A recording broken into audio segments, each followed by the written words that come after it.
Good morning, students. Good morning to all. On last day, we have studied about the budget and the types of budget also, and the procedures of budget in whatever method the budget is going to resolve. So today, just we will go to the next concept, the federal finance. Today, just we will go to study about the federal finance. So first, we have to know about the meaning of federal finance. So the federal finance refers to the system of assigning the source of revenue to the central as well as the state governments for the efficient discharge of their respective functions. Okay, so the nations also have more resources. So there is more resources are there to earning the income for the government. But so both governments are existing here in our nations, the state government and the central government. But some of the resources as to assigning to the central government, and the remaining sources also allotted to the state government to earning the income. So, but who is maintaining or who is allotting the sources to the respective states, the state and central government? Okay, if any of the government want to doing their functions, so one of the organization is important. That organization is considered as a federal finance. So it is clear-cut division is made regarding to the allocation of resources of revenue between the central and state authorities. Okay, so under the divisions of powers in our constitutions, according to our constitutions, there is a clear divisions of power so that none violates its limits and tries to encourage upon the functions of the other and functions. So on the basis of our constitutions, the allotment is already clearly explained. So on the basis of the constitutions, there are three lists enumerated in the 7th schedule of constitutions. They are the union list and the state list and the concurrent list. So under the union list consists of 100 subjects of national importance such as defense, railways, post and telegraph. So what are the departments are not able to conduct? So all the department is allotted to the central government and all the resources are also earning by the central government. Next, the state list. The state list consists of 61 subjects of local interest such as public health, police, etc. So what are the department on the basis of the central government are there?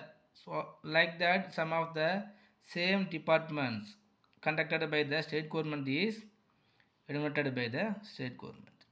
Next, the concurrent list. The concurrent list has 52 subjects important to both the union and the state, such as the electricity, trade union, economic and social planning. So on the basis of this list only, the both government will be allot or they will take in their resources. Next, principles of federal finance. This federal finance also has the important principles. On the basis of the principles of federal finance only, so our both nations are going to conduct. First one of the principle is principle of independence. Principles of independence. So under the system of federal finance, a government should be autonomous and free about the internal financial matters concerned. So on the basis of the principles, the both government also have to be as a autonomous powers. So both government also has no need to depending on each others. So what are the resources are there to earning the income to the state or the central government, they can easily earn. So it means each government should have the separate sources of revenue authority to levy taxes, to borrow money and meet the expenditures. If any of the state government want to do some of the expenditures or want to spending some of the expenditure to their peoples. It will never depending upon the central government, and the state government also has no need to asking any of the permissions from the state governments. So the government should normally enjoy the autonomy in fiscal matters. So both government also has to take the more responsibility to providing the facilities, the public facilities to their public. Next, principles of equity. Principles of equity. So under these principles, the equity, the resources should be distributed among the different states so that each state receives a fair share of revenue. So on the basis of the natural resources under the circumstances of the every state. For example, in Tamil Nadu, some of the land or some of the areas also has many circumstances and possibilities to produce any of the cotton and rice. And like that, some of the north states also has the possibilities to produce any other money crops. So on the basis of their resources, on the basis of their environment, on the basis of their human resources, the federal finance give to the equity. So on the basis of equal shares, if the federal finance give the equal rights only, all the states can have the power to get the equal share of revenue. Next, principle of uniformity. Principles of uniformity. So in a federal system, each state should contribute equal tax payments for the federal finance. So on the basis of their allotting the resources, all the states have to pay the equal amount of tax. But these principles cannot be followed in practice because the taxable capacity of each unit is not of the same. For example, still the Tamil Nadu only is paying more tax to the central government when we are comparing to the other north states. But we will never get the benefit on the basis of paid taxes to the central government. So the federal finance will never follow the principle of uniformity. Next, principle of adequacy resources. Principle of adequacy resources. The principle of adequacy means that the resources of each government, the central and the state government, should be adequate to carry out its functions effectively. So both government also has to doing some of the work or providing some of the public facilities to their peoples. So when they have the responsibilities, they have the adequacy resources. Sometimes the central government only will have more resources to producing or providing the facilities when they are comparing to the state government. So but the state government also must have the adequacy resources. Here the adequacy must be decided with reference to both current as well as future needs. Suppose if the central government providing or allotting some of the amount of resources to the state government, if it is only enough to complete or fulfill the current situations, this is also not considered as a adequacy resources. The adequacy resources means that both government have to use the resources for the current and future functions. The resources would be elastic in order to meet the growing needs and unforeseen expenditures like war, floods, etc. So we will never know the demand and the needs of the income. So whenever the macroeconomic aspect is going to change, so on the basis of changing the macro level aspect, some of the income also has to be increased. Next, principle of fiscal access. Principle of fiscal access. So in a federal system, there should be possibilities for the central and state government to develop new source of revenue within their prescribed fields to meet the growing financial needs. So not only that, whenever the state government or any of the government is going to increase or going to growing their needs, so on the basis of their growing and the needs, the fiscal access also have to be increased. Next, the principle of integrations and coordinations. The principle of integrations and coordinations. The financial system as a whole should be well integrated. There should be perfect coordinations among different layers of the financial system of the country. Then only the federal system will survive. This should be done in such a way to promote overall economic development of the country. So wherever the state governments are there, so under the state government, some of the local governments also will be there. The district level and the local bodies government and panchayat and the villages, everything will be there. So one state must be have the responsibilities and the sufficient to fulfill to expenditure on the all type of the layers. Next, principles of efficiency. The financial system should be well organized and efficiently administered. There should be no scope for evasion and fraud. No one should be taxed more than once in a year. Double taxation should be avoided. So when the government, when both governments are going to paying the tax, the both government also have to be as a same responsibilities. So the double taxations also will be there. So the possibilities are there to making the double taxations. The double taxations also should be avoided. For some of the commodities, for some of the events, the state government and the central government also have to pay the tax, but the double tax must be avoided. Next, the principle of accountability. The economy is the important criterion of any federal financial system. So this is the cost of collection should be at the minimum level and the major portions. So each government should be accountable to its own legislator for the financial decisions. The central to the parliament and the state to the assemblies.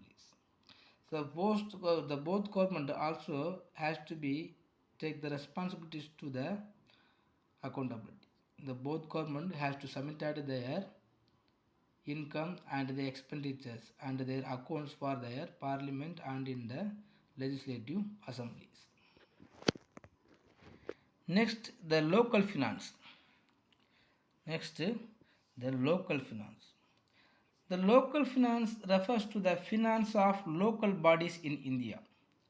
In India, many of the local bodies governments are there. First one is village panchayat, district board, municipalities, municipal corporations, and some of other panchayat also is there. So many of the local bodies governments are existing in our nations. There is a large variety of local bodies in India. So on the basis of the populations of every state, these local bodies also will be varied. We have the main four local bodies which are functioning today in our country is village panchayat, district board and municipalities and municipal corporations. First, if you are considering and the establishment of village panchayat, the justifications of a panchayat is usually confined to one revenue village. In some cases, though not very frequently, two or more small villages are grouped under one panchayat. So on the basis of the populations under the panchayat, some of the village will be there. Normally, one revenue village must be established, but on the basis of populations and on the extension of the panchayat, one or two more villages will be there. So here, what are the functions of the village mean? The functions of panchayats range over a wide area including civil, economic and so on. The small disputes may be disposed of by panchayat on the spot, and the roads, primary schools, village dispensaries, etc. are to be managed by the panchayat only. Okay, next the sources of revenue of village panchayat. What are the sources are there? The village panchayat also has to take the responsibility to spend some amount of the money to their facilities. But if it is like that, the village also has to the possibilities to earning some of the revenue. So what are the ways are there to earning the income for the village panchayat mean? The general property tax. So many of the peoples, even the small and the poor peoples also will have some of the properties. Even the 1 cent land also it is considered as a properties. So the general property tax only has to paid by the village panchayat. Next, taxes on land. If any of the peoples has the land, even a little bit of the land, they have to pay the tax on the land. So the taxes on the land will go to the village panchayat only. Next, the profession tax and the tax on animals and vehicles. Suppose if any of the persons are having the vehicles, and some of the peoples also will be doing the professionalist peoples. These peoples also have to pay to the village panchayat only. Next, district board. In rural areas, district boards or it will be called as the Silla Parishad are established as the district level. So in Tamil Nadu, the Silla Parishad is a coordinating body which exercises a general supervision over the working of Panchayat Samitis and advise them to implementation of development schemes.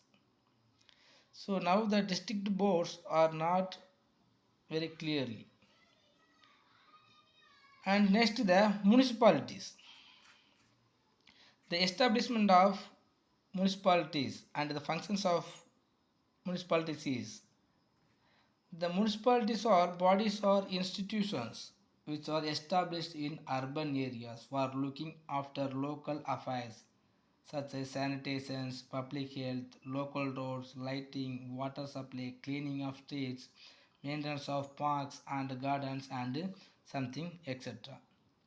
So normally some of the mayors only is considered as a leader for the municipalities. Next, municipal corporations. So the municipal corporations have wide powers and enjoy the greater freedom as compared to municipalities. So sources for the municipalities corporation is taxes on properties, taxes on vehicle and animals, taxes on trade and taxes on advertisement. So what are the sources are there to earning the income for the village panchayat and the municipalities? The same sources also will have earned by the municipality corporations. Next, fiscal policies. So we have already studied the monetary policies. So like the monetary policies, another one of the policies are there that is called fiscal policies. The fiscal policy is an instrument of macroeconomic policies. The fiscal policies has been very popular among modern governments. The growing importance of fiscal policy was due to the Great Depressions and the development of new economies.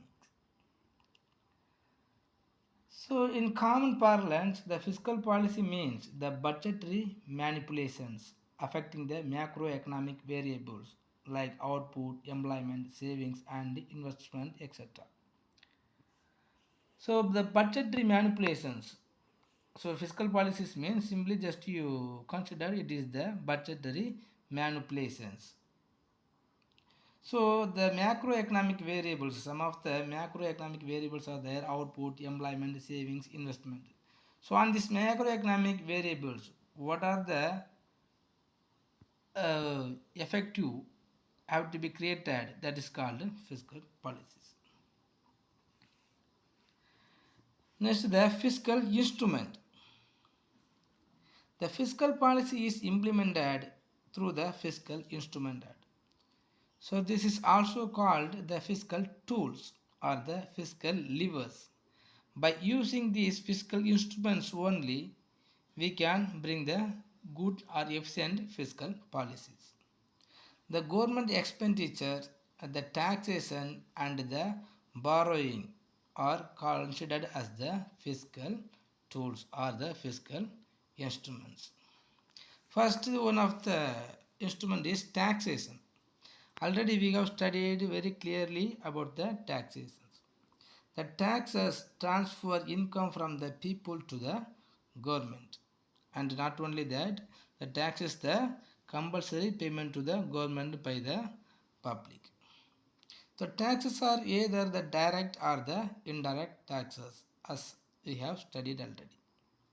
An increase in tax reduces the disposable income. So the taxation should be raised to control the inflation. During depressions, the taxes are to be reduced. So as we have studied, the tax also has to be reduced when the time of depressions, and it will be increased on the time of inflation. Next, the public expenditures. The public expenditures raises wages and salaries of the employees, and thereby the aggregate demand for the goods and services. Next, public debt. When government borrows by floating a loan, there is a transfer of fund from the public to the government. As we have studied, so the public debt only will be created on the basis of selling the transfer of funds or the payments. Next, the objectives of fiscal policies. So what are the objectives are there in this fiscal policies mean? Some of the objectives are there to achieve the growings or some of the achieved. First one is full employment. So full employment is the common objective of fiscal policies in both developed and developing countries. The public expenditure on social overheads help to create the employment opportunities. In India, public expenditure on rural employment program is aimed at employment generations. The creating the employment also, full employment also is one of the objectives of fiscal policies. So for creating the employment opportunities, what are the programs are there? All the programs is bringing out by the fiscal policies. Next, price stability. The price instability is caused by mismatch between the aggregate demand and aggregate supply. So inflation is due to excess demand for goods. So the government has to maintaining the price stabilizations. By bringing up the good fiscal policies, we can maintaining the price stabilizations. Next, economic growth. The fiscal policy is used to increase the productive capacity of the economy. In whichever method, the productive capacities has to be increased. Mean the tax is to be used as an instrument for encouraging the investment. So if you are reducing the tax, the entrepreneurs will increasing the investment. So because of that, the many entrepreneurs will be created and they will increase the, they will establish the more industrial sectors. So when resource mobilizations through tax measures is inadequate, the government resorts to borrowing the both from internal and external sources. Next, equitable distributions. So the progressive rates in taxations help to reduce the gap between rich and poor. So similarly, the progressive rates in public expenditures through welfare schemes such as free education, noon meal for school children and subsidies promote the living standard of poor people. So by establishing the progressive tax and the regressive tax, the distributions, the income among the income will be distributed among the both people as a equally. Next, exchange stability. The fluctuation is international trade cause movements in exchange rate. Tax concession and the subsidy to export-oriented units help to boost the exports. So by the way of good fiscal policies, the exchange rate also will be as a stable. Next is regional balance. So fiscal incentives for industries in the backward regions help to narrow down regional imbalances. So public expenditures may be used to start industrial estates so that industrial activity is stimulated in the backward regions. So the growth of regional always will be as a balanced growth when we have the good fiscal policies. So the fiscal policies always have some of the objectives to achieving some of the programs. Okay students, I think it's enough. If you have any doubt, please ask me. And just to take the objectives of fiscal policies are the tools of federal finance as your study portions. Thank you.